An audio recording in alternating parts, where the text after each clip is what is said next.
Welcome you all to the Sunday Bhagavad-Gita classes. So we are in the chapter 2. Chapter 2 has 4 divisions and the acronym of chapter 2 is Gita. Gita. G stands for accepting the Guru. Arjuna was accepting Krishna as his Guru. And I stands for identity. What is our real identity? That we are That the we are the soul soul. and we are not the body. And T stands for two dharmas. One is Swadharma. Because of our own bodily constitution, we have certain duties. Another is Parodharma. What is Parodharma means? The duty towards Krishna, whatever we have to do. And then we have A is Atmarama. Atmarama means a person who is Krishna conscious. How does he act? How does he speak? How does he walk? How does he sit? So the symptom of the person in Krishna consciousness is seen in the last division of the second chapter of Bhagavad Gita, also considered to be the summary of Bhagavad Gita. So whatever topics Krishna speaks in Bhagavad Gita, he is giving us a gist of all the topics in the second chapter. And Arjuna will further ask questions to Krishna on whatever topics he said. So Bhagavad Gita is more like a question and answer. It's about inquiry. So the spiritual knowledge also starts with inquiry. One should ask questions. One should ask questions. Who am I? Who is God? Why am I suffering in this world? Why am I subjected to repeated birth and death? So these are the inquiry. Atato Brahma Jijnasa. We need to come to that. So we saw in the first 10 slokas that Arjuna was accepting Krishna as his guru. And the turning point of the Bhagavad Gita is in the verse 7, Karpanya dosho pagata svabhava, Prichami tvam dharma sammuda cheta, yashreyasya nichitam bruhitanme, shishyasте aham shadi mam tvam prapannam. So what did Arjuna say to Krishna? Yashreyasya nichitam bruhitanme. Please tell me what is good for me in long term. Shreyas means what? That which is beneficial for us in long term. For example, a child does not like to go to school. When the child is very playful, the child does not go to school. But what does the parents do to the child? The parents leave the child as it is thinking about the happiness the child is deriving from the present position. What does a parent do? Don't we force the child to go to school? Force them, yes. Why do we force them? Because in long term, when they are educated, they know how to lead the life. Maybe at the current position for them, they cannot think anything other than playing. But in long term, education helps them. So similarly, Arjuna knows that in the current position, he is very indecisive. His indecisiveness has reached the peak. In the 6th sloka, we saw that. He was just not able to decide whether to conquer or to be conquered. So at that position, what did Krishna do? Arjuna do? He surrendered to Krishna. He surrendered to the Guru. So similarly, in our lives also, we have a lot of turmoil, a lot of things that we are facing, and we don't have clarity on whatever we do. So whom do we surrender to? We should all accept a Guru. And the Guru is the one who can help us to come out of our material existence. Material existence means what? Janma Mrityu, Jara Vyadhi, birth, death, old age, disease. Apart from that, there are threefold miseries. What are the threefold miseries? Adhyatmic, Adi Bhautik, and Adi Daivik. Adhyatmic is we are suffering due to our own mind. Adi Bhautik, some other living entity is giving us difficulty. Maybe it may be our own family member or some people living around us. Sometimes even the mosquito bite. Today we are in the danger of the dengue and malaria zone because of a lot of mosquitoes there. One mosquito bite can give us any of these diseases, right? Adi Daivik. Physically, we can see a lot of things happening. There is storms, there is heavy rains, there is heat. All those things are Adi Daivik. When Corona was there, these are all natural disasters. So we are all bound to these 7 miseries: birth, death, old age, disease, Adi Daivik, Adi Bhautik, and Adhyatmik. So to come out of these 7 miseries, we have to approach the Guru. So now we could see that Krishna started speaking as a Guru. In sloka number 11, so far Krishna was speaking to Arjuna. He hardly spoke only 2 verses in the second chapter, in the beginning of the second chapter, second and third, which also he chastised Arjuna. But now he is acting in the form of the Guru. So he will chastise Arjuna even more. What did he say? Asoshan anvasochasva prajna bhadamsha bhashase gata shuna gata sumsha nanu sochanti pandita. You are thinking yourself to be a learned person. You appear to be a learned person, whereas you are not. So this is Krishna is refuting to Arjuna's statement. On what aspect did Arjuna speak? Arjuna argued on 4 points. What are those 4 points? The first point Arjuna argued was in terms of compassion. Compassion, yes. What was the compassion? Compassion was for the body. So Arjuna was in the Dehatma Buddhi, he was in the bodily concept. So he is telling that Ashoshan and Vasochaswam, you do not know for what to worry and what not to worry. You do not know for what do you even lament. So although you talk like a learned person, like a Pandita, but you aren't. So that is a big chastisement to Arjuna. By hearing all the arguments Arjuna is putting forth, it looks completely along with the moral codes, Dharma Shastra and Artha Shastra. It doesn't look like Arjuna is deviating from any of the thing. But in spite of that, we can see that Bhagavad Gita is even above the moral codes. And what is that code? Is to go back home, back to Godhead. Godhead. That's the entire gist of Bhagavad Gita. That is why Krishna says in the end of Bhagavad Gita, Sarvadharman parityajya mam ekam sharanam praja aham tvam sarva papebhyo mokshayishyami masuja. So that is the gist of the Bhagavad Gita. So we will do today's sloka. Please repeat after me. Natvevaham jatu nasam. Natve aham jatu nasam. Natvam neme janadipa. Natvam neme janadipa. Nachaiva na bhavishyama. Nachaiva na bhavishyama. Sarve vayamatam param. Sarve vayamatam. Natvevaham jatu nasam. Natve aham jatu nasam. Natvam neme janadipa. Natvam neme janadipa. Nachaiva na bhavishyama. Nachaiva na bhavishyama. Sarve vayamatam param. Sarve vayamatam. Who would like to recite this sloka? Mataji, I'll do. Yeah. I'll do. Anyone? Excuse me. Natva eham jatu nasam. Natvevaham jatu nasam. Natvam neme janadhipaha. Natvam neme janadipa. Na chaiva na bhavishyamaha. Nachaiva na bhavishyama. Sarve vayamatah param. Sarve vayamata param. Na, never. Tu, but. Eva, certainly. Aham, I. Jatu, at any time. Na, did not. Asam, exist. Na, not. Tvam, you. Na, not. Ime, all these. Jana, adhipaha, kings. Na, never. Cha, also. Eva, certainly. Na, not. Bhavishyamaha, shall exist. Sarve vayam, all of us. Ataha param, hereafter.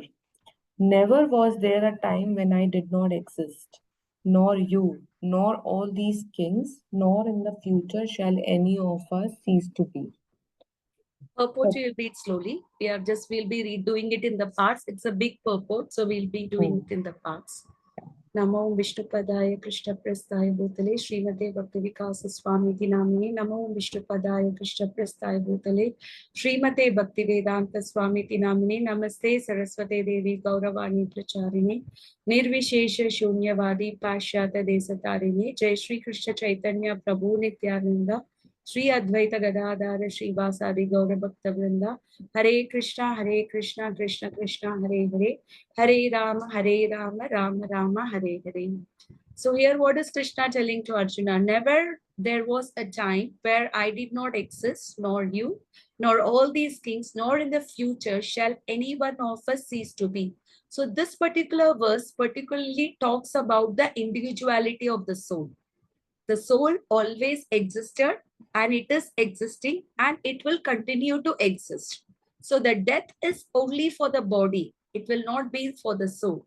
Every soul is an individual soul which will never cease to be exist. So that is what Krishna is trying to say through this. But we have Mayavad philosophy also very well providing where they talks about the oneness. So that is what the thing we will understand in this sloka. So we can read in part. Shweta Mataji, would you like to read this first paragraph? Yes. Purport. In the Vedas, in the Katha, You can read the heading also, Supreme Lord, the Acha, maintainer of all living entities. Supreme Lord, maintainer of all living entities. In the Vedas, in the Katha Upanishad as well, in the Swatra Upanishad, it is said that the Supreme Personality of Godhead is the maintainer of innumerable living entities in terms of their different situations according to individual work and reaction of work. That Supreme Personality of Godhead is also, by his plenary portions, alive in the heart of every living entity. Only saintly persons who can see within and without the same Supreme Lord can actually attain to perfect and eternal peace. Nityo Nityanam Chetana Chaitanas Chetananam Eko Bahunam Yo Bahunam Vidatati Yoga Kaman Tam तम Atmastam आत्मा Yenu सामने Pashyanti Dhiras निराश Tesham तुम Shanti शांति Shashvati. शांति नेत्र नेतारेश. Okay, we'll just stop here and we will try to understand. So the Supreme Lord is the maintainer of all living entities. So who is maintaining all of us? We are thinking that we are the maintainer, but what does the Katha Upanishad says that? There are so many living entities. Nityo, Nityanam. Nityo is singular, which is Krishna. Nityanam is plural. Chetanas, Chetananam. So there is a supreme consciousness and we the individual consciousness. So that supreme consciousness and that supreme person, he is maintaining all the other living entities. It is very simple for us to understand. For example, in a family of four, let us say that there may be one person who is providing for the family. It's not that if there are four people living in the family, does that mean that all the four people go to work and they maintain the family? Not necessarily, right? Like one person can maintain all the family. Like we can see one person, the prime minister, he is maintaining the entire country. So everywhere we can see that how like one person who can maintain everything. So here, Eko Bahunam Yo Vidatati Kaman. He is only one person, Eko Bahuna. But what does he do? He is maintaining Bahuna, many and many living entities. So all the living entities who are living in all of this material world and in the spiritual world, who is the maintainer of everything? It is only Krishna who is the maintainer of all the living entities. So that is what we need to understand. We can see that even an elephant living in a dark jungle in Africa, is the elephant not getting food? Have you ever heard that there was one elephant in the dark jungle of Africa which died because of starvation? Have you ever heard that the ant may be very insignificant in terms of the body that it has, but have you ever heard that the ant is dying out of starvation? No. No, because Krishna is providing food for all the living entities. Because he is the maintainer of all the living entities. So, by his plenary portions, Krishna as a Paramatma, we saw that in the previous slokas, how Krishna expanded himself. He first expanded as Balaram, and then he expanded into quadruple expansion, then Narayana, Then again he expanded. Then again as Mahavishnu, we saw the Karanodakshayini Vishnu, Garbhodakshayi Vishnu, and Shirodakshayini Vishnu is the Paramatma, is the all-pervading soul. So Krishna, in his planetary portions, as his expansion, he is also there in the hearts of all the living entity. He is also present in the heart of the ant. He is also present in the heart of an elephant. He is also present in the heart of a brahmana. He is present in basically in the heart of all the living entity. But who can see that? God is present in every individual, but is every individual able to understand that we have God within us? Are we able to understand? Who can see that? Only the saintly person can see that. Krishna says in Bhagavad Gita, 15th chapter, Sarvasya chaham hridisanni vishto, mattas pratirnyanam apoganamcha. Sarvasya chaham hridisanni vishto. I am residing in everyone's heart. Mattas pratirnyanam. Matta means what? Forgetfulness. Priti means remembrance. Jnana means knowledge. So the remembrance, knowledge, and forgetfulness will also come from Krishna only. So if somebody is getting in touch with the saintly people, and if somebody comes in touch with the Shastras like Bhagavad Gita, then what that person is reminded? The person is reminded of his eternal relationship with Krishna. So until we read Bhagavad Gita, we know that there is God, we need to pray. But did we ever think that we have a relation with God?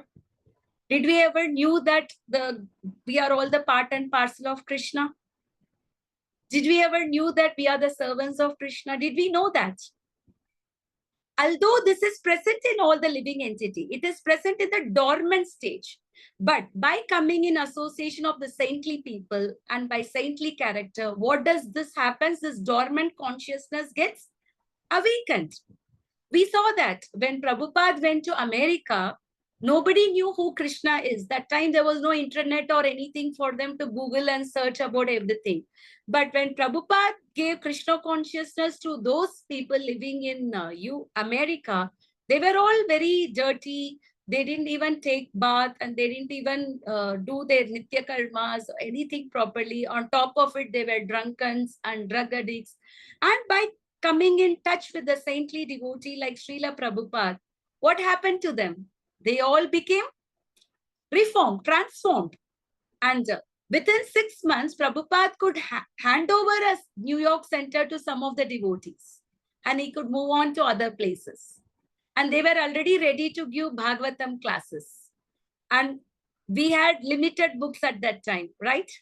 Prabhupada only did Easy Journey to Other Planets and he did Bhagavatam, only the first canto in 3 parts. So because they came in association with a saintly devotee like Srila Prabhupada, by having limited resources and they were able to give very good classes. They were able to write in the magazine Back to Godhead. They were able to write the articles. So where did this awakening come from? Did they go to some college or university to learn all these things? That is why what does Krishna says in the 18th chapter in the end? Bhaktyamam abhijanati yavan yasyasmi tatvata. Only my devotees can understand. So to understand Bhagavad Gita, to understand Srimad Bhagavatam, to understand who is God as, what is the prime criteria? Is to become the devotee of Krishna. Please continue to read, Mataji. All living entities are eternal and individual. All living entities are internal and individual. The same Vedic truth given to Arjuna is given to all persons in the world who pose themselves as very learned but factually have but a poor fund of knowledge.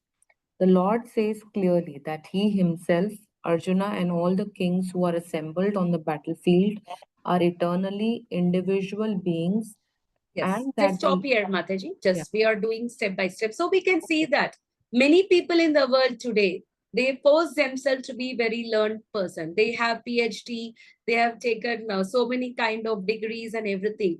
But do they really have the actual knowledge? Do they know that we are not the body, we are the soul? Do they even know that what is our position after we die? So if we do not know all these things, does our knowledge really seems to be a pandit or a very learned person? If somebody has taken a PhD in 2, 3 topics and he does not have the knowledge about the soul, he does not have the knowledge about the God, he does not know the knowledge about the eternal relation he has, is that person considered to be a learned person? So the very first topic of Bhagavad Gita, that we are not the body, we are the soul, is greater than even the subject knowledge one can get from the schools like IIT. Because they do not teach us why do we suffer in the world. They do not teach us what happens to us after we die. Because we are living in our bodily concept of life. As long as you live, you enjoy and you marry. You do not know what will happen to you after you die. But what is Krishna saying here? Do you cease to exist or you will continue to exist? As a living entity, we are all eternally living beings in the sense that we will continue to exist. Like Arjuna here, he is an eternal associate of Krishna. Even now in the Prakata Leela, somewhere Krishna will be doing his pastimes in any of the material world, like how he appeared here in Dwapara Yuga, because Krishna's pastimes or Nitya Leela, it happens simultaneously, like how the sun rises and the sun sets. So similarly, somewhere in any part of the universe, now Krishna will be performing his pastime and Arjuna will be there with Krishna as his eternal associate. Can you understand this? He is always there as an eternal associate of Krishna. So what is the role of the Lord? The Lord is eternally the maintainer of the living entities, both in their condition as and in their liberated situation. So we saw that there are 2 types of living entities. What are they? The living entities who are Nitya Bhatta, who are eternally conditioned, and the living entities who are Nitya Siddha, who are liberated. Like people like Arjuna, the individual like Arjuna, what kind of living entities they are? When they are all eternal associates of Krishna, or they conditioned souls or they liberated souls? They are liberated souls. And even all the spiritual masters, although they appear in this world and they look like the conditioned living beings, they look like they are also subject to modes of nature. It looks like they are also suffering from body pangs, but they are all eternally liberated living individuals. So these are the 2 living individuals. One is Nitya Siddha, another is Nitya Bhatta, conditioned souls. Like we are all the conditioned souls. What does the conditioned souls means? Who are associated with the modes of nature, with either with sattva gun or rajogun or tamogun. So as long as we are associated with the modes of the nature, then we are considered to be the conditioned soul, because whatever work we are doing, we are influenced by our modes of nature. People in sattva guna may be doing some pious activity. People in Rajoguna may not do a very good pious activity, and people who are in Rajoguna may cause harmful activity for himself as well as to others. So this is all because of our conditioning. Many times we also feel that we are trying to become devotees, we are chanting, we are doing, but out of our conditioning, sometimes is it not happening that we are shouting and we are breaking out? Does it happen? That is why is that happening? Because we are all the conditioned soul. So what does Gita teaches us? Gita teaches us to go above the 3 modes of nature. Either it is gold cuff or silver cuff or the iron cuff. But cuff is a cuff. If your hand is bound with the cuff, does it really matter whether it is gold or silver or iron? So similarly, Sattva Guna means we are bound by the golden cuff.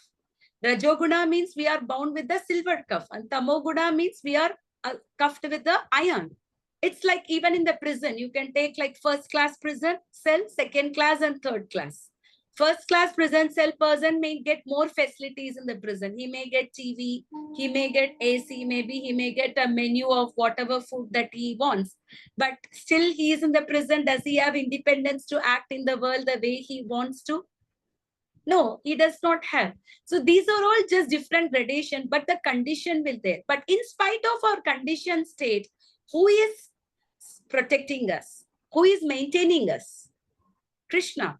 Although we became Krishna, Bhagavansha, we became almost averse to Krishna and we came back to the material world, but still Krishna is very, very merciful that in spite of that, he is maintaining us. It's like a rebellious son, a rebellious son who leaves the father. The father will not leave the son forever. Even though he may leave the house, the father will try to send him some money or something for his maintenance. Correct? The father may not disown the child. The child may disown the father, but will the father disown the child? The father will not disown, he will still maintaining. So although we became Bahirmukha, we became averse to Krishna and we came, in spite of that, Krishna is also maintaining us. So in all the condition, who is our maintainer? Krishna is our maintainer. So position of Krishna and all others. Mataji, would you like to read? Yes. Position of Krishna and all others. The Supreme Personality of Godhead is the supreme individual person, and Arjuna, the Lord's eternal associate, and all the kings assembled there are individual eternal persons. It is not that they did not exist as individuals in the past, and it is not that they will not remain eternal persons. Their individuality existed in the past, and their individuality will continue in the future without interruption. Therefore, there is no cause for lamentation for anyone. So here, what is Krishna telling to Arjuna? Anyway, they were an individual and they will continue to exist. So why are you lamenting for the body? Even if Bhishma, he is already very, very old. If he is giving up his body in the battlefield, either he will attain the Swargavas because it was a dharmic youth, or he may go to Krishna. In either of the case, will Bhishma be in a better position or in a bad position? He will be in a better position because when you get old, your body is not supporting you to do many of the functions. So you're renewed with a new body. So is it not a better thing? So why is the Arjuna lamenting for their body? When in the soul level, he is not going to do anything to them. They will continue to exist. So why does he do? So as we saw, Nityo Nityana, Chetanas Chetanana. So Krishna is an eternal living entity who is maintaining all of us. Eko Bahuna Vidatati Kaman. We are also eternal. Krishna is also eternal. But Krishna's position is supreme and our position or we are the individual souls. And we are being maintained by Krishna. Okay, is it clear? So what does Mayavadi people say? What is Mayavadi theory? Please read, Mataji. What is Mayavadi theory? The Mayavadi theory that after liberation, the individual soul, separated by the covering of Maya or illusion, will merge into the impersonal Brahman and lose its individual existence, is not supported herein by Lord Krishna, the supreme authority. Nor is a theory that we only think of individuality in the conditioned state supported herein. So what does Mayavadi says? Mayavadi says that as long as you're in the conditioned state, you're having a bodily covering, so you exist as an individual. Once you get liberated, you will become one with the Lord. So your individuality never exists. If that is true, whatever the theory the Mayavadi says, then why did Krishna say this sloka to Arjuna?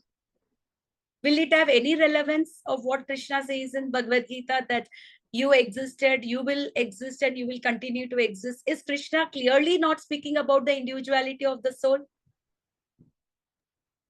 He is, but he is also saying to perform the duties. Yes. What is harm in doing a duty? We are supposed to do our duty, no? But here, Mayavadi philosophy that we become merged into impersonal Brahman and lose our individual existence, is it the right way? For No, example, it carries on, no? It yeah, carries that on. is what, but they don't say that. Now they said you also become God, I also become God, everybody becomes God. Because we are in the conditioned state, we are having a body and we are existing as an individual. But if we, in a liberated state, if we get liberated, we become one with the God, Nirguna Brahman. So this is a Mayavadi philosophy, which is proposed by Adi Shankaracharya. He is also a devotee of the Lord, but due to certain conditions and situation, Shankaracharya was asked to propagate this Mayavadi philosophy, which is also an eternal philosophy. It's not that this philosophy is not there, but this philosophy is not supportive to whatever Krishna says in Bhagavad Gita. Brahma Satyam Jagat Mithya Jivo Brahmaiva Napara. They said that Brahman is the only truth. The world is unreal and there is ultimately no difference between the Brahman and the individual selves. So we are all Brahmans, but because we came in touch with the three modes of nature, like if the Nirguna Brahman, if the Brahman comes in touch with the Sattva Guna, then that Nirguna Brahman will become Jagadisha or Ishvara. So according to them, even Krishna is also a Saguna Brahman. According to them, Krishna is, because Krishna is in touch with the Sattva Guna, he is a Jagadish. But Krishna is above the three modes of nature. He is not subjected to any modes of nature. He is above the three modes of nature. That's what we will see when we go further and further in Bhagavad Gita, when Krishna discusses about the three modes of nature. Not only him, he is asking Arjuna to rise above the three modes of nature. Mamchayo vyabicharena bhakti yogena sevate sagunan samitaitan brahma bhuyaya kalpate. Raise out of the three modes and do your work. That is what Krishna is telling. So this Nirguna Brahman, when it is coming in touch with the Rajogun, then out of passion, when the Jiva comes in touch with the passion, then we become a individual living entity. And this Brahman, when it is in touch with association with Tamogun, it becomes a Jagat or the material world. Yes, it is true. When the Jiva is getting in contact with different gunas, the Jiva gets different body. That is correct. Even in Bhagavad Gita also Krishna says, Urdhvam gachanti sattvatva, madhye tishtanti rajasa, jagor adho gachanti rajasa. He says, the people who are in the mode of goodness, they go to higher planetary system. So that means they become demigods, they live in the heavenly planets and they live in a higher planetary system. And the people who are in the Rajogun, like Jivas, or basically most of the Jivas are in association with Rajogun, so we got a Jiva. And Tamogun, then they become Jagat, the material. But according to them, all of this is illusion or Maya. They are not real. They say that all of this thing is Maya. But what does Vaishnava philosophy says? That it is not Maya, but it is not false, but it is temporary. If everything is Maya, are you not feeling the pain? If everything is false, is the pain not real? Are you feeling the pain or not? Can you just ignore the pain thinking that this is just Maya and illusion? So I will neglect the pain. I will just stay here. I won't even go to hospital to get treated. Are we in that stage? This is a false world I'm living. So just I have to wait until I leave the body. When I leave the body, I will become God. So why do I suffer? Why do I even give a big thing about it? No. So Vaishnava philosophy says that this material world is temporary. It is not eternal. But Mayavad philosophy says that this material world is a illusion. It is a dream. Like in the dream, suppose if you have a tiger who is attacking you in the dream, sometimes even when you wake up in the morning, you will have that dream. Some bad dreams, it may bother you. But because it was just a dream, what do? Even though the thoughts may appear, what do? You let it go thinking that it was just a dream. So if everything is just a dream, then why are the people who are in Mayavad philosophy, why are they trying to enjoy this material world? When this is just a dream, why do you even try to enjoy this material world? Does it make any sense with whatever philosophy they have come out? So all conception of duality are false. They say that everything is false. But they are the same person who also says that one of the person who was in some spiritual organization, he said Narayan, everybody is Narayan, even the person walking in the street as a beggar is also Narayan, and he is called Daridra Narayan. So if there is no duality, if somebody is Daridra Narayan, is a poor Narayana, when you say poor Narayana, does it mean that there is also rich Narayana? Does the other thing exist? When you say cold, that means heat exists. When you Yeah. say darkness, that means the light exists. So when you say there is no duality, then why do you make a comment like Daridra Narayan? That doesn't make sense. And only reality is oneness. We are all one. God is one, we are all one. If we all think ourselves to be the God, then how will you surrender to Krishna? Will you surrender to yourself? And God is merged with the Brahman oneness. So this is the philosophy they have. And I have also personally come across the people who are in the Mayavad philosophy, and they themselves think that what is the point of getting liberated? We will just become one with a God. We will just go one and we will just stay there. What is the point? There is so much of varieties here. It will be so boring. Even they also feel that this oneness is going to be so boring. So it is better to be in the material world and enjoy the varieties. Even those sannyasis, the Mayavad sannyasis, and they undergo severe austerity. Their austerities are very, very severe, the Mayavad sannyasis. So in spite of those severe austerity, they get liberated and they merge in the Brahman effulgence. But what happens over a period of time is because there is no activity, because the soul, the individual soul is a part and parcel of Krishna. It's an eternal servant of Krishna. So without activity, they get bored and they come back again to this material world. Aruruksho, they come back again because they want, then they will open, they will become a philanthropist, they open some NGOs, they open a hospital, and they open an orphanage, they open some schools, some colleges like that, because they want to get themselves into some activities. Because without activity, it is so boring, just being in a Brahman effulgence, just being peaceful. If we can also imagine, sometimes, we are so much disturbed with the surroundings around us. And it so happened that somebody has left us alone in the home for 2-3 days. There is absolutely no difference. So after 2-3 days, will you be still happy or you will feel bored?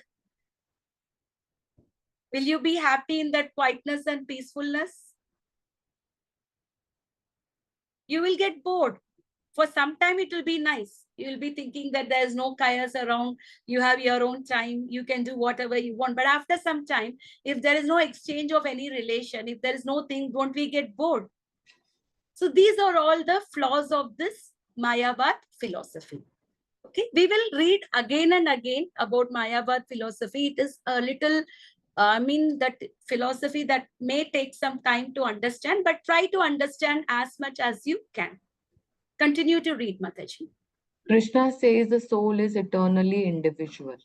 Krishna clearly says herein that in the future, also the individuality of the Lord and others, as it is confirmed in the Upanishads, will continue eternally. This statement of Krishna's is authoritative because Krishna cannot be subject to illusion. If individuality were not a fact, then Krishna would not have stressed it so much even for the future. So we can see that if Krishna is not authoritative because he cannot be subjected to illusion, can we say that Krishna is a person who is also subjected to illusion? If Krishna is also bound to the modes of nature, if he is also having the 4 defects that a human being has. Remember in the very beginning classes, we saw that we as a living beings, we have 4 defects. What are the 4 defects? We get illusioned and we cheat others, and our senses are imperfect. So, and we jivas, we make mistakes. So these are the four defects we have. So why is Bhagavad Gita, even after 5,000 years, without making a single change in the word, why is Bhagavad Gita is very popular and it is attracting the living entities all over the world? Do you think a conditioned soul, if he has written a book, can it be so popular for so long, attracting all the people? If Krishna is a conditioned soul, like we know Shakespeare and all those, they were all known for their literary work. Even up to our period, they learned. But today, if you ask children about Shakespeare, do they know about him? They will know about Harry Potter, not Shakespeare. So today, Harry Potter is known. After 100 years, it may be some other author that they will know. Correct? Because why? These people are all subjected to the modes of nature. They are, so their work will not be there for a long time. But Krishna's work, because this Bhagavad Gita is accepted by all, is authoritative. Krishna's statement is authoritative and he is not subjected to illusion. So we cannot say that Krishna's statement is false. Continue, Mataji. Mayavadi's arguments and refutation. Mayavadi's arguments and refutation. The Mayavadi may argue that the individuality spoken of by Krishna is not spiritual but material. Even accepting the argument that the individuality is material, then how can one distinguish Krishna's individuality? Krishna affirms his individuality in the past and confirms his individuality in the future as well. Also, he also confirmed his individuality in many ways, and impersonal Brahman has been declared to be subordinate to him. Krishna has maintained spiritual individuality all along. If he is accepted as an ordinary conditioned soul in individual consciousness, then his Bhagavad Gita has no value as authoritative scripture. A common man with all the four defects of human frailty is unable to teach that what is worth hearing. That's what we saw, the four defects we saw. We commit mistakes, we are illusion, our senses are imperfect, and tendency to cheat others. So with all that defect, we cannot be able to come out with a scripture like Bhagavad Gita or anything which will last for time, because we have our own flaws. That is why we are reading Bhagavad Gita coming from parampara through the acharyas, because these acharyas, they are all like the eternal living entities who just came to give Krishna consciousness to us. They are all representative of Krishna. So therefore, we need to refrain reading Bhagavad Gita commentary given by ordinary people. It may be the Bhagavad Gita. They are taking the words of Krishna, but they can misinterpret. They can manipulate the words. And Prabhupada said, what is the reason? Why do we even interpret Bhagavad Gita? Everything is clear. Do we need a lamp to see the sun? No, right? Sun is revealing itself. So when the scripture is revealing everything itself, then why do we interpret? You interpret something which is complicated, which is difficult to understand. But here, Krishna clearly said that the individuality existed in the past, the individuality is present, and the individuality will continue to exist. So which means the term individuality is clearly told by Krishna. So Mayavadi says, as long as we are the body, this individuality exists. And when Arjuna spoke on the bodily terms, what did Krishna say? Ashoshan Anvaso Pragnya Bhadamsha Bhashase Gatashuna Gatasumsha Nanu Sochanti Pandita. He has already refuted the bodily concept. If Krishna already refuted the bodily concept in the previous chapter, now why will he talk in terms of body? He has said that we are not the body, we are the soul. Then again, why will he talk in terms of the body?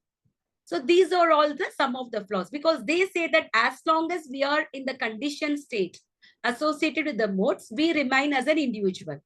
Later on, we become one with the God. Correct? So continue, Mataji. Mayavadi's arguments and refutation continues. The Gita is above such literature. No mundane book compares with the Bhagavad Gita. When one accepts Krishna as an ordinary man, the Gita loses all importance. The Mayavadi argues that the plurality mentioned in this verse is conventional and that it refers to the body. But previous to this verse, such a bodily conception is already condemned. After condemning the bodily conception of the living entities, how was it possible for Krishna to place a conventional proposition on the body again?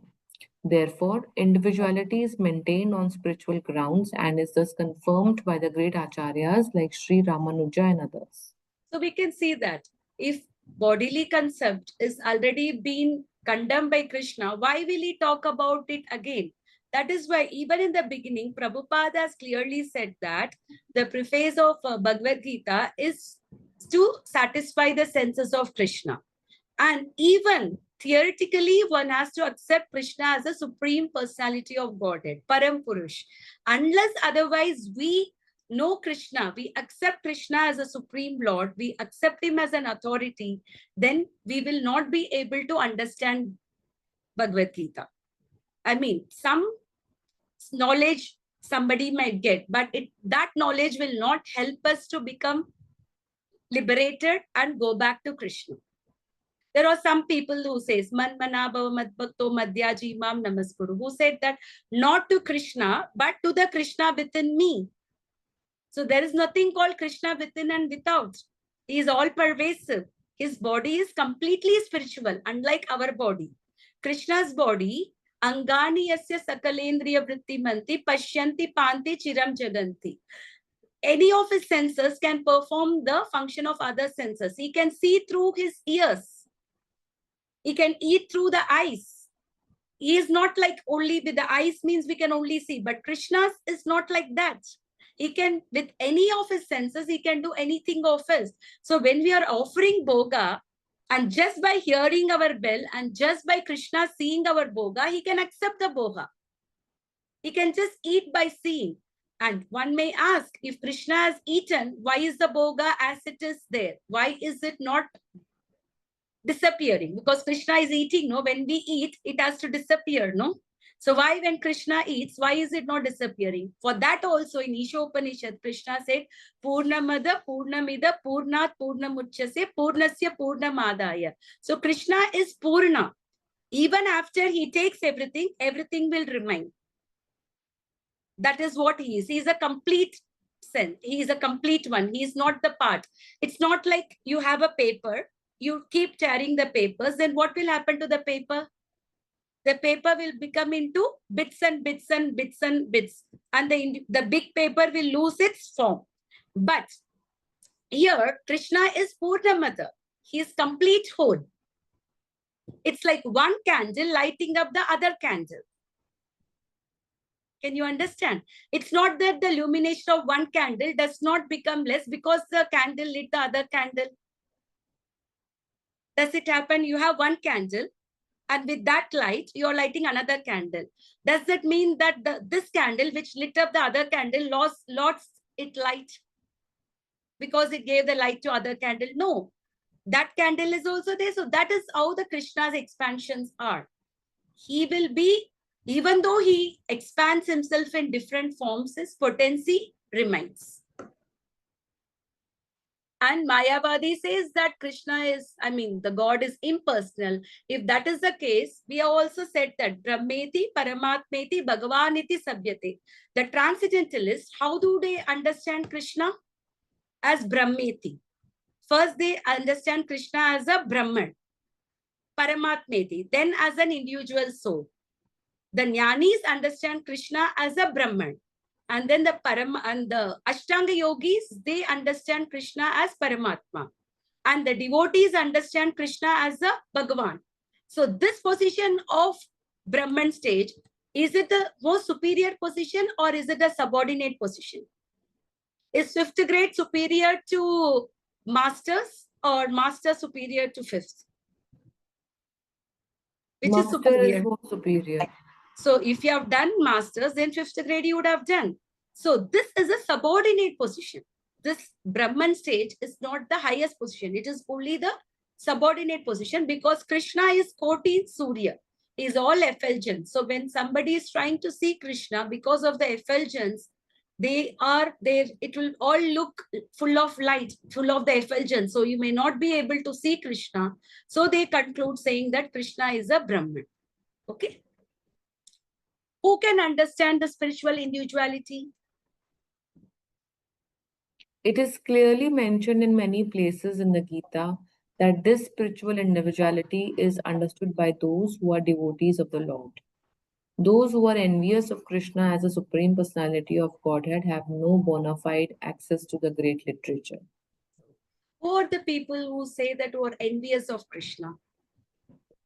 Basically speaking, we can see that nobody will be so bad that they will say directly that I'm envious to Lord. But still the word envious is used. Because Krishna says in Bhagavad Gita, Bhoktaram Yajnatapasam Sarvaloka Maheshwaram.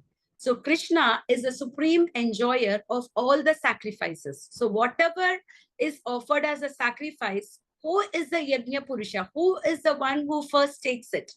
It is first given to Vishnu, and he parts it with the demigods. Even if there is a Ganpati Homam, whatever it is, Navagraha Homam, there will be the first offering, the whatever the Pandit or whatever, whomsoever is this, they make a small Vishnu form and they first offer it to Vishnu. Because Vishnu is the Yajna Purusha. So all the offerings, he is the enjoyer of Yajna Tapasam Sarvaloka Maheshwaram, and he is the master of all the three worlds. So which means he is the supreme enjoyer. And when a living entity wants to be the enjoyer of the world, that means whose position are we trying to take? Who is the enjoyer? Krishna is the only enjoyer, and we are all to be enjoyed. Krishna is the enjoyer and we all to be enjoyed. But if we are trying to be enjoyers, that means we are trying to take the position of Krishna. So when we are trying to take the position of Krishna, what does that mean? That means envy. Envy means what? We don't like the position of others and we also want to get that position, correct? That is envy. So the living entities, they become envious of Krishna because they wanted to be the enjoyers. But a devotee thinks that Jivera Swarupa Hoy Krishnera Nityadas. He also knows that Krishna is the master and I am the servant. Jivera Swarupa. Eternally, a devotee thinks himself to be the servant of Krishna. Whether in a liberated state or a jiva who is living in a conditioned state like us, but trying to be a devotee, we consider ourselves to be as a servant of Krishna, not to be the enjoyers. Okay. So how do we understand this analogy to explain the non-devotees' approach to study Bhagavad Gita? So Mayavadi or the non-devotees' explanation of Bhagavad Gita is like the bee licking honey outside the jar. Will you be able to taste the honey by licking the honey outside the jar? No. Because Krishna keeps the jar closed of their envious nature. Because what are they trying to become? After you get liberated, you will become one with the God, which means you're taking the position of the God himself. So is it not an envious position? So if you are reading the commentary given by Mayavadis on Bhagavad Gita, what that Chaitanya Mahaprabhu said, Mayavada Bhashya Sunile Haya Sarvanasha. It will be a complete disaster. So refrain yourself from hearing the commentary from Mayavad because that will be a complete disaster. Then you will not taste the honey. You will be licking the honey from the outside of the jar. That's what Prabhupada said, that there are so many commentaries of Bhagavad Gita. Even during Prabhupada's time, there were 700 commentaries of Bhagavad Gita. And Prabhupada said that by reading the Bhagavad Gita, not a single person became devotee of Krishna. But by reading Bhagavad Gita as it is, many people became the devotee of Krishna. So that is the potency of the hearing from a Vaishnava Sampradaya. So non-devotees approach of studying Gita. Please read, Mataji. Non-devotees' approach of studying Gita. The mysticism of the Bhagavad Gita can be understood only by devotees, and no one else can taste it, as it is stated in the fourth chapter of the book. Nor can the Gita be touched by person who envy the very existence of the Lord. Therefore, the Mayavadi explanation of the Gita is the most misleading presentation of the whole truth.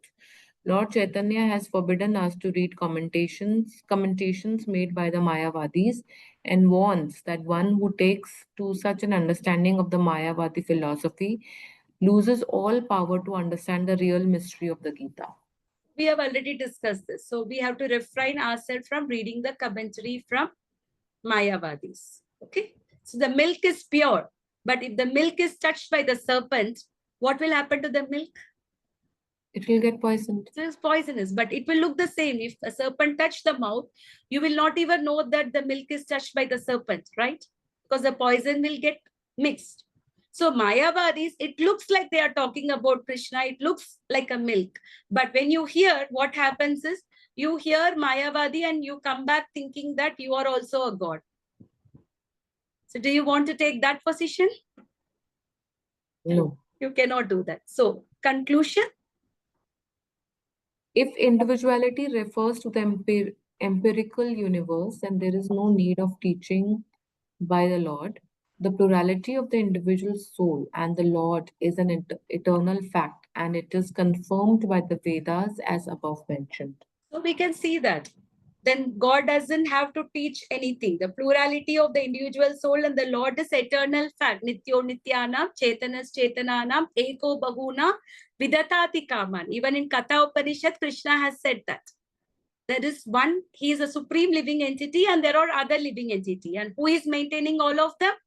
Eko Bahuna, Vidatati Kaman. He is one person who is maintaining all the other individual beings. Okay, so we will just have a little bit of discussion in the purport of verse 2. So in the purport of verse 2, we understand that we are all the eternal individuals. Therefore, there is no cause of lamentation for the change of the bodies. So body is temporary, but soul is eternal. Only a devotee can understand Bhagavad Gita and the concept of spiritual individuality. If a person is not a devotee, he cannot understand this individuality.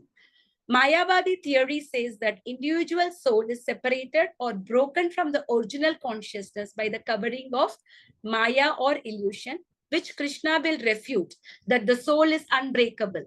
We will see in the forthcoming slokas, 13 sloka and 23 sloka of the second chapter, says that the soul is unbreakable. You cannot break the soul. Okay, this is a characteristic of the soul. Then how will we get broken from the original consciousness? If we are all Brahman and we were all a part of Brahman, how did we break when the soul is unbreakable? After liberation, the soul merges or dissolves homogeneously into impersonal Brahman and lose the individual existence. So this is Krishna again refuting in the sloka number 24.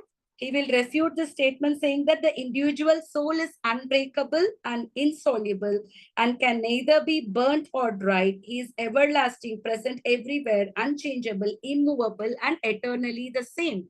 So Krishna says that the soul cannot be soluble. Then how can it become homogeneous? What is a homogeneous mixture? For example, if you dissolve the sugar in the water, will the sugar completely get dissolved in the water? Sugar is dissolvable in water, right?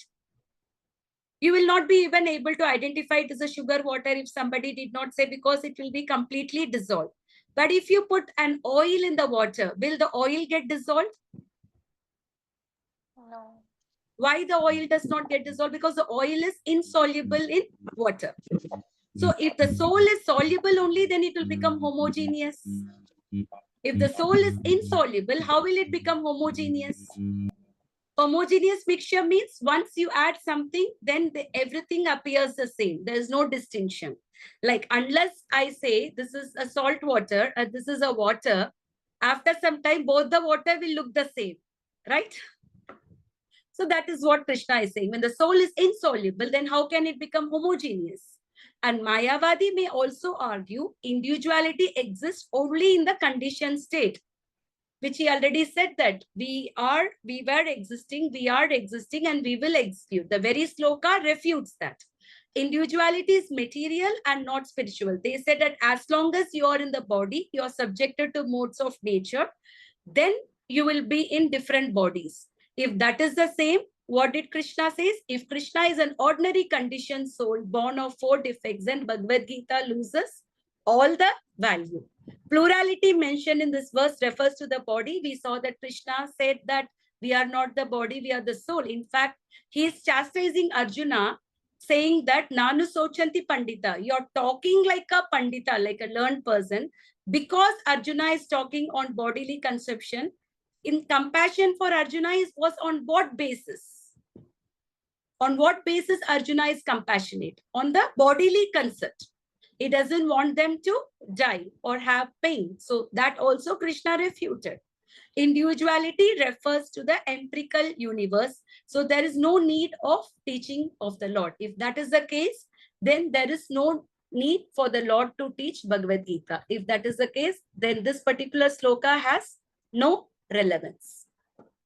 Okay, Raji. So any questions or anything in today's class? It is little more of philosophy today. Any questions or any doubts? Anyone of Mataji, I class? had a doubt.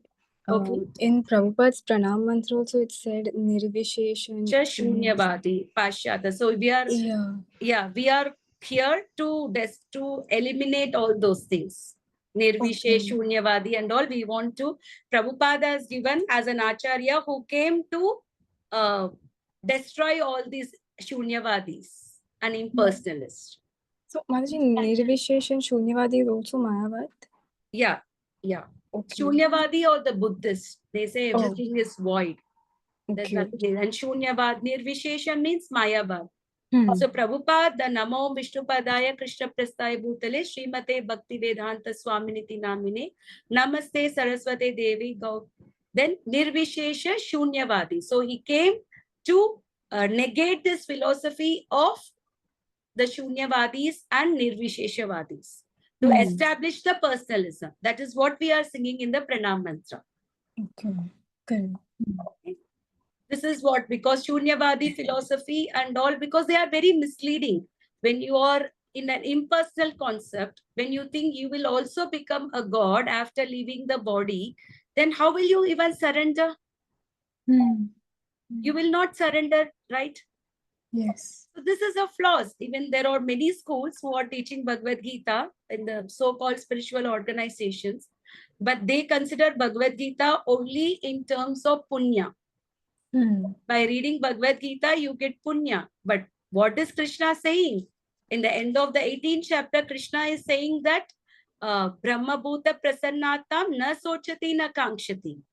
One attains, by attaining the love of God, what does one get? One get into a state where he does not lament or do for anything. He attains the stage of Brahma Bhuta, means the Brahman stage. But always he maintains his individuality. If individuality was not there, then why does Krishna said Sarvadharman Parityacha Mamekam Sharanam Braja? Why did Krishna says Manmana Bhava Mad Bhakto Madhya Biji Mam Namaskuru Mami Veshati Yukta Evam Atmanam Mad Parayanam? Why did Krishna say that always remember me? Because if Krishna and us are the same, will he say that? Why did Krishna say Matta Parataram Nanyat Kinchinasti Dhananjaya? There is nobody equal or greater to me. Why did Krishna says Aham Sarvasya Prabhavo Matta Sarva Pravartate? Everything is coming from me, both the spiritual and the material world. Krishna is clearly stating himself. In spite of that, the Mayavadis think that Krishna is a Nirguna Brahman. And we can also attain the same position of Krishna. So that is the flaw. That is a flaw in the philosophy. So by becoming a Mayavad, one cannot become a devotee of Krishna.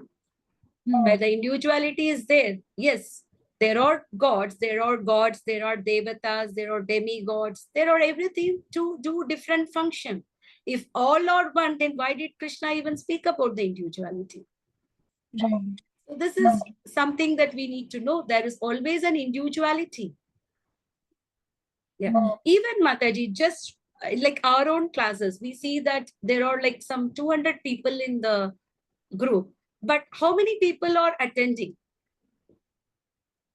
And I could see that only those people who are like personally connected are able to attend. Otherwise, you are not able to attend. You feel that you do not even know that person, you did not know, so you are not able to connect. Correct. So I could see in this group only one Mataji who got connected without me meeting so far is only Shilpa Mataji. By Krishna's mercy, I have never met you, but still you got connected by hearing to the online classes and everything. And Ashok Chandran Prabhu, yes, he is known to one of my friends.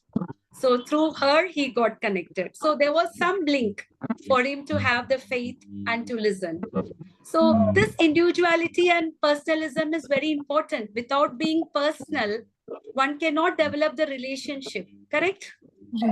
So personal is very important. You have to feel personal. Without feeling personal, you will not even advance in devotion. Like yesterday, most of us were able to do Nirjala. Why? Thinking that are we fasting for ourselves or thinking that we are fasting for Krishna? Krishna. So that gave us strength for all of us to do our fasting. Correct? Yes. So this individuality is very important for the Vaishnavas. And for that, for us to advance in Krishna consciousness. And we are not one with the God. That Krishna is clearly refuting that statement here. Okay. Okay, and Prabhupada came and Bhakti Siddhanta Saraswati Swami Maharaj, they all want to negate this impersonal philosophy and Shunyavadis. Even Madhvacharya, Ramanujacharya, they all, in fact, Ramanujacharya, he was initially with one of the Mayavad philosopher, Mayavad saint, he took Siksha. And that person said that the God and we are the one. And hearing that, Ramanujacharya just could not accept it. So he left that school and then he went to Vaishnava school. Because he just could not accept how can we and the God can be the one. And he compared the eyes of the God to be equivalent to eye of the monkey in some shastra, some interpretation. And Ramanujacharya got very offended. How can the eye of the monkey is, compared to the eye of the dog? Because they make several misinterpretation in their shastric reading. So that made him very offensive and he left the teacher. So it's very important for us to understand that we are not the God. We are all the eternal servants of the God. Even Krishna says, Mamaivamsho Jiva Loke Jiva Bhuta Sanatana. He only says that we are all eternal part and parcel. Manashishtani Indriyani Prakristani Karchati. But we are suffering because of our mind and senses.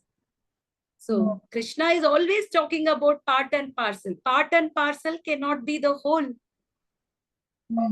So this part and parcel is always there, but somehow there is a misinterpretation because everybody is envious of Krishna.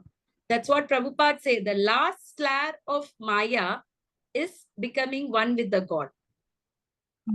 That's the last snare because that is also Maya thinking that we will become God. So that's the thing. So whereas a devotee, he does not worry under what condition he lives, under what condition he works. Wherever he has an opportunity to serve Krishna, he is happy. That's all. It doesn't matter whether he is living in a hell or living in a heaven. He always thinks, am I able to serve Krishna? That is more important for a devotee rather than thinking about under what condition he lives. A devotee does not even aspire for liberation. A devotee only aspires to become the eternal servant of Krishna, to serve Krishna life after life. Mama Janmani Janmani Sware. In Sishtashtakam, what does Chaitanya Mahaprabhu say? I want to serve you life after life. That is what a devotee carries, a service attitude, not an attitude to become the Lord.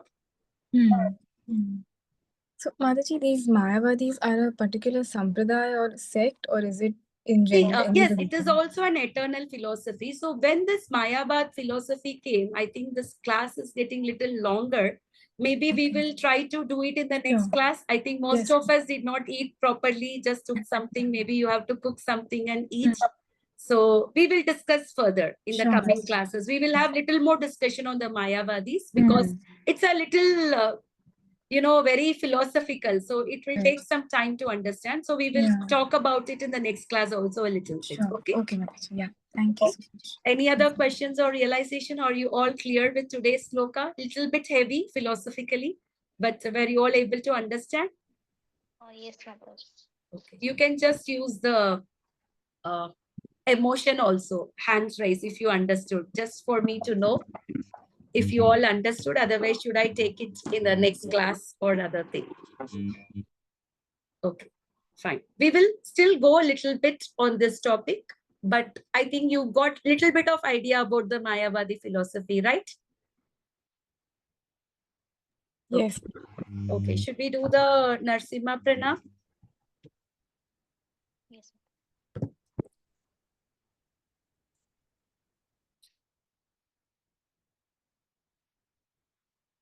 Just share the screen.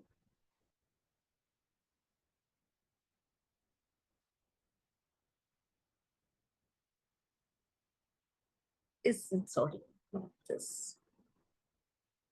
Visible, no? The screen is. Namaste Narasimhaya Praladadayini Hiranyakashipu Chilatankanakalayini Ito Narsimha Parato Narsimha Yato Yato Yami Tato Narsimha Bhagi Narsimha Hridaye Narsimha Narasimha Madim Sharanam Prapadi Tava Kara Kamala Varena Kamarputa Shringam Dalita Hiranyakashipu Tanu Bringam Keshavadrita Narahari Rupa Jai Jagadisha Hare Jaya Jagadisha Hare Jaya Jagadisha Hare Jaya Narsimhadev Jaya Narsimhadev Jaya Narsimhadev Jaya Narsimhadev Jaya Prahlad Maharaj Jaya Prahlad Maharaj Jaya Prahlad Maharaj Jaya Prahlad Maharaj Jaya Jaya Prabhupada Prabhupada Prabhupada Jaya Jaya Prabhupada Jaya Gurudev Gurudev Gurudev Jaya Jaya Gurudev Bhakti Vigna Vinashaka Narsimha Bhagwan ki jai Bhakti Shiromani Prahlad Maharaj ki jai Srila Prabhupada ki jai Nitai Gaura Premanande Hari Hari Bol. So to remove the material obstacles, we go to Lord Ganesha. So to remove the obstacles in the spiritual path, whom do we pray? Narsimha. He has the potency to remove all the obstacles that we are coming across in our spiritual life. Therefore, we take shelter of Lord Narsimha to give us protection on whatever devotion we have and help us to advance. Okay. Vancha kalpatarubhyascha kripa sindhubhayeva cha patitana pavanebhyo vaishnavebhyo namo namaha. Ananta Koti Vaishnav Vrinda ki jai, Srila Prabhupada ki jai, Bhagavadgita as it is ki jai. Hare Krishna. So you all had a very good experience of Ekadashi. Please try to make every day for Krishna and try to come to 16 rounds. Even if you are not doing, since you are doing on Ekadashi day, it may be possible on other days also. So please try to chant more rounds, at least increase your rounds. Okay. Hare Krishna. Hare Krishna. Hare Krishna.